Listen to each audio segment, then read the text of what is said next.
Saludamos y cambiamos el tema de tajo al analista, exrector de la Gran Colombia, académico, político, filósofo, escritor, Santiago José Castro. Muy buenos días, mi querido doctor Santiago. ¿Y qué fue lo que le pasó al Partido Conservador Colombiano que 14 de 16 senadores electos se le entregaron a Gustavo Petro sin haberse posesionado?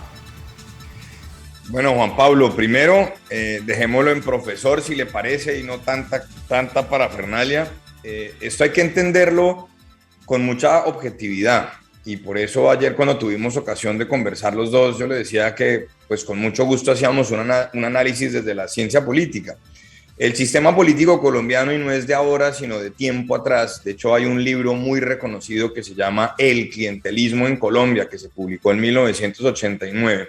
El sistema político es precisamente ese, es un sistema a través del cual se orienta una interacción entre el Ejecutivo y el Legislativo que está soportada en la gestión que pueden hacer los congresistas de recursos del presupuesto gubernamental y participación en la burocracia central, además en las diferentes ramas del poder público. Para nadie es un misterio que los congresistas tienen incidencia en la Defensoría, la Contraloría, la Procuraduría, puesto que son elegidos por el Congreso en pleno o cada una de las ramas pues, de las cámaras, en el caso de la Procuraduría y la Defensoría del Pueblo. Entonces, ¿qué es lo que pasa? Pues usted tiene unas facciones de un partido, en este caso el Partido Conservador, cuya fuerza electoral se desprende de los recursos que logran gestionar para irrigar alcaldías y gobernaciones, y eso es lo que en últimas les permite cortar la cinta de tantas obras de infraestructura e irrigar con amplios recursos a esas entidades que además están lideradas por personas que muchas veces hacen parte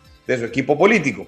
Entonces tenían dos opciones: o nos vamos a la oposición, como pensaría uno a partir de los postulados y del programa conservador, etcétera, o pues pensaban en su supervivencia alegando que acompañan un gran acuerdo nacional. Fíjese que no fue solo el Partido Conservador, la columna de Vargas Lleras el domingo ya orienta hacia allá a su partido y la decisión del partido de la U también. De manera que, claro, la política del deber ser es una cosa, pero la política tiene unas dinámicas particulares en Colombia y eso es lo que hay que entender, Juan Pablo. Si usted tiene un Renault 4 y quiere que ese carro ande a 200 kilómetros por hora, no lo va a lograr. Y tampoco entonces podemos pedir que la clase política en Colombia de un momento a otro deje de operar como viene operando, alegando entonces que ahora tienen que ser puristas a partir de los postulados de los partidos, y eso no va a pasar. Eso fue lo que aconteció, si me pregunta a mí, Juan Pablo. Bueno, pero entonces, ¿por qué dista la posición del presidente del Partido Conservador de estos senadores y representantes electos? ¿Porque todavía hay gente con principios en Colombia? Eso puede ser una apreciación que por supuesto yo respeto, pero no podemos olvidar que Omar Yepes Alzate es un senador que ya disfruta de su pensión, que ya no tiene que estar pensando en su reelección, porque pues él ya estuvo varias décadas en el Congreso de la República y tuvo un acuerdo con el senador liberal en su momento, Víctor Renan Barco, para mantener de alguna manera el Frente Nacional en el departamento de Caldas, es decir, hagámonos pasito y nos repartimos el presupuesto y los cargos públicos, eso es así de claro.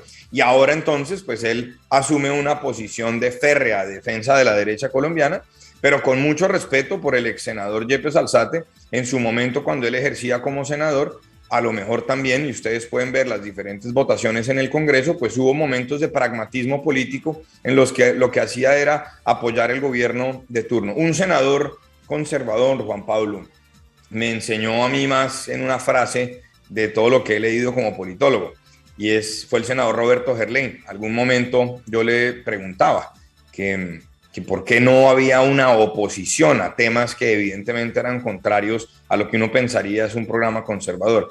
Y su respuesta fue muy clara. Me dijo: hombre, Santiago, uno con el presidente no pelea, sea del partido que sea el presidente. Y eso es lo que yo estoy viendo en este momento, Juan Pablo.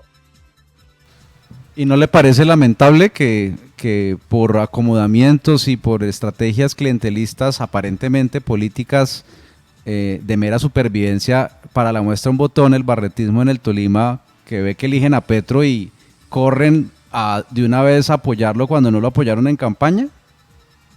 Mire, Juan Pablo, eso es un tema que además no es solamente de la política colombiana. Usted me ha venido conociendo en los últimos años y sabe que es la razón por la cual ejerzo como politólogo y no como político hoy en día. Y además me he dedicado a la educación y usted bien lo sabe, pero es que en Colombia hay una frase que ya ha hecho historia, que dice no juegue con la cuchara y la acompañan de otra que dice no patee la lonchera. Y eso se lo dicen a todos los empleados en las empresas y se lo dicen a los profesores y se lo dicen a Raimundo y todo el mundo. Y resulta que cuando los congresistas actúan de esa manera, entonces los quieren crucificar. Por supuesto que si yo estuviera en una posición de esas, optaría por el ejercicio, que es muy sano en una democracia, de la oposición. Pero no lo estoy.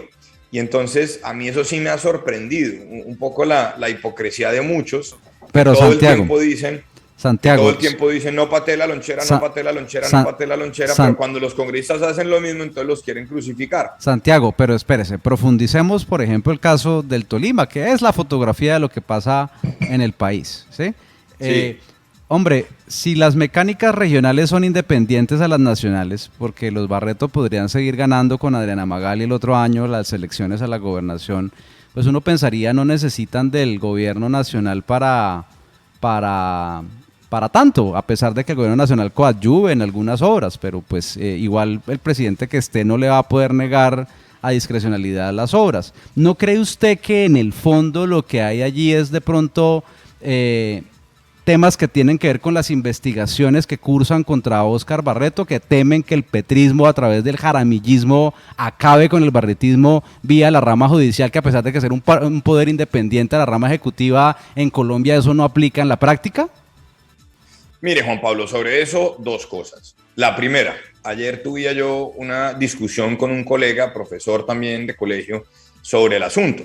Y me decía a mí es que estaba muy preocupado porque entonces el nuevo presidente iba a cooptar los órganos de control y el ente de investigación, que es la fiscalía, que además vale recordarlo, depende de la rama judicial. Por eso, si bien lo terna el presidente, lo elige la Corte Suprema de Justicia. Y yo le decía, pero ¿cuál es el temor?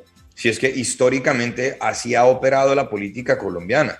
O mire usted quién es el fiscal actual, con mucho respeto, pero pues llega a ser fiscal porque es amigo del actual presidente.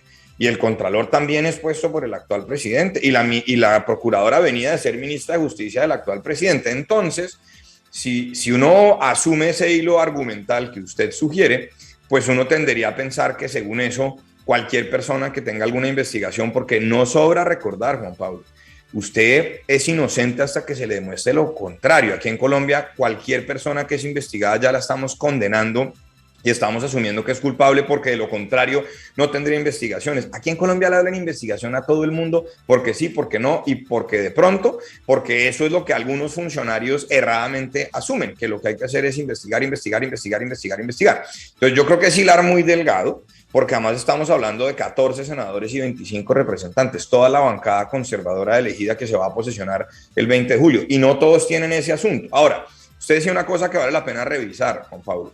No, los gobiernos nacionales sí pueden frenar el giro de recursos para diferentes obras. Mire usted lo que recientemente publicó el periódico El Tiempo con relación a los centros Sacúdete, por ejemplo. Ahí usted tiene un fondo en el Ministerio del Interior que antes hacía Palacios de Justicia, ahora hace centros Sacúdete y pueden girar cosas para otras cosas.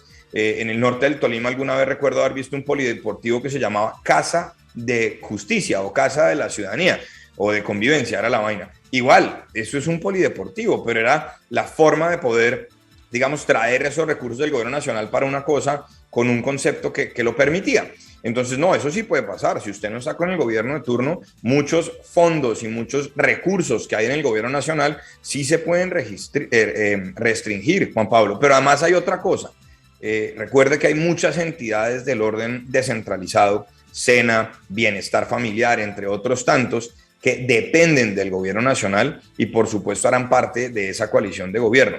Entonces, eso es lo que yo veo. Claro, en un gobierno hiperpresidencialista como el colombiano, donde el jefe del Estado en últimas termina apoderándose de los órganos de control y el ente investigador, pues se presta para este tipo de suspicacias y pues no soy quien para decir si eso haga parte del acuerdo político. Lo que sí me llama la atención es que no todos están investigados, no todos van a juicio y todos acompañaron al gobierno. Entonces tiendo a pensar que es más lo primero, es más la idea de no quedarse por fuera de la burocracia del gobierno nacional y de no tener problemas en la gestión de recursos que tienen que hacer para sus municipios y departamentos, lo que motivó pues al Partido Conservador y a otros, porque es que no fue solo el Partido Conservador, para allá va Cambio Radical, ya está el Partido Liberal, ya está el Partido de la U, e incluso hay facciones del Centro Democrático que están caminando hacia allá, Juan Pablo. Ahora, vuelvo y digo, es que la política no es el deber ser, la política opera como opera. Usted en este espacio, Juan Pablo, usted en este espacio podría querer cobrar, no sé, $100.000 por una pauta.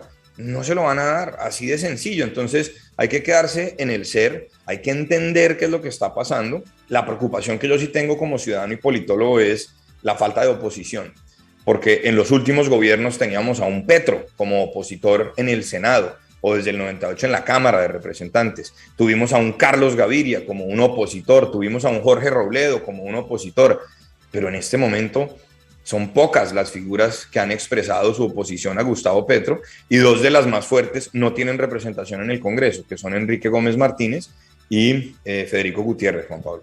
¿No cree usted que se erige como la gran opositora al gobierno nacional la senadora María Fernanda Cabal, que dista mucho de varias facciones del Partido Centro Democrático que incluso la dejaron por fuera de la elección presidencial? ¿Será que no era el momento de ella y que de pronto hacer 4 años oposición le pueda surtir efecto? Ella es, sin lugar a dudas, la única senadora reelecta, además con la votación más alta en la historia de una mujer que llega al Senado en la historia de Colombia, y ella lo ha dicho con toda claridad: yo no voy a hacer ningún acuerdo, yo no voy a hacer ninguna coalición, yo voy a la oposición. Pero recuerde que hace parte de un partido político que está en una crisis muy dura, que perdió a la mitad de sus representantes a la Cámara y a la cuarta parte de sus senadores en las elecciones del 13 de marzo. Esto está ahí para que lo podamos confirmar. Y hay una ley que es la ley de bancadas. Y entonces habrá muchas cosas en las que seguramente será una voz de oposición férrea al actual gobierno, con datos, informada. Esperemos que sea así, y yo confío en ese ejercicio de la oposición.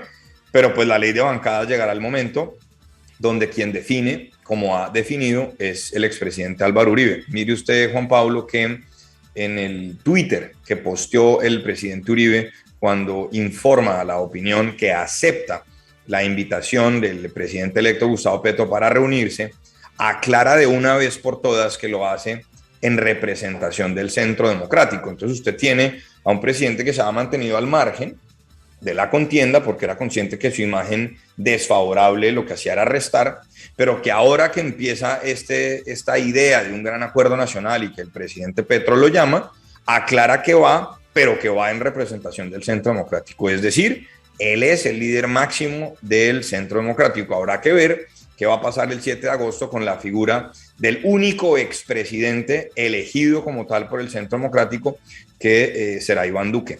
Entonces, por eso le digo que María Fernanda Cabal, sin duda, es una voz muy importante de la oposición, pero pues hace parte de un partido que la ha restringido, que usted ahorita comentaba, parece que no la dejan aspirar a la presidencia, y pues ella tendrá en últimas que sortear varios obstáculos que se le puedan presentar allí, Juan Pablo. Por último, ¿podría darse entonces, según su análisis, doctor Santiago Castro, que el Centro Democrático no haga oposición férrea al gobierno del presidente Petro, lo cual suena utópico, increíble, pero en Colombia todo se puede, a que se declaren, por ejemplo, luego de que Uribe hable con Petro en independencia? Yo no descarto esa posibilidad, Juan Pablo. Fíjese usted que el estatuto de la oposición exige que los partidos se declaren de gobierno, independientes o de oposición, a más tardar 30 días después de la posesión presidencial. Muchos asumimos que, por ejemplo, el Partido Conservador, que siempre había estado en ese gran acuerdo con el Centro Democrático, digamos a eso de la derecha o la centro derecha, pues que iba a hacer lo propio y se iba a declarar en oposición, y lo que hicieron fue declarar su independencia. Así lo va a hacer la U. Yo estimo que así lo va a hacer también Cambio Radical. El Partido Liberal ya se declara como un partido de gobierno y acompañará allí a la Alianza Verde, a los movimientos indígenas, al Polo Democrático. Habrá que ver qué pasa con el partido FARC. Y el Centro Democrático, su curso natural es declararse en oposición. Yo creo que lo van a hacer así, creo que se van a declarar en oposición, pero creo también que apoyarán varias de las iniciativas legislativas y de las reformas que va a promover el presidente electo en aras de dar esa imagen de ser un partido abierto al diálogo que corresponde a varias de las facciones que integran el Centro Democrático. El Centro Democrático es una agrupación muy particular, porque usted tiene desde los liberales en lo económico hasta los socialdemócratas y casi los centroizquierda que quieren más y más Estado, y ahí hay igual una bancada importante al interior del Centro Democrático. Y no se le olvide, Juan Pablo, que pues vienen de 4 años de ser gobierno.